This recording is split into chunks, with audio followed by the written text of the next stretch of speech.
ప్రవీణ్ చాలా మంచి గాయకుడు, చెప్పాను కదా తన గురించి. తను వ్యక్తిగతంగా నాకు బాగా పరిచయం. తన మార్గాన్ని తనే నిర్మించుకున్నాడు, తన అవకాశాలని తనే సృష్టించుకున్నాడు. మనం దేవుళ్ళు స్వయంభూ అంటాం కదా, ఆ విగ్రహాలు ప్రతిష్ఠించకుండా తనంతట తానే దేవుడు కొలువై ఉంటే ఆ దేవుణ్ణి స్వయంభూ అంటాం.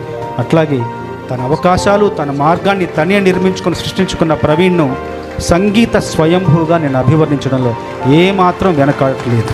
ఇది అతిశయోక్తి కాదు.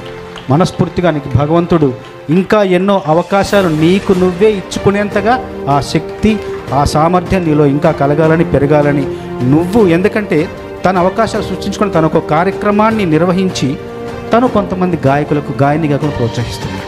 చూడండి ఎంత విశాలమైన హృదయం, ఎంత మంచి ఉద్దేశం. అట్లాగే ఈరోజు నేను 2 గాయని మనల్ని తనకి చెప్పాను. శ్రావణి అనే ఒక అమ్మాయి, కల్పన, మా పాడతతే కల్పన, ఇద్దరికి చెప్పగానే తను తప్పకుండా గురుగారు పాడిస్తా అని చెప్పేసి వాళ్ళకు కూడా ఈ సభలో పాడే అవకాశాన్ని, నీతో పాడే అవకాశాన్ని కల్పించినందుకు మనస్ఫూర్తిగా నీకు నా ధన్యవాదాలు. బాలుగారి గురించి, నాకు బాలుగారు అంటే మేమిద్దరం బాలుగారి భక్తులం. ఒక రకంగా చెప్పాలంటే బాలుగారు మాకు దైవంతో సమానం.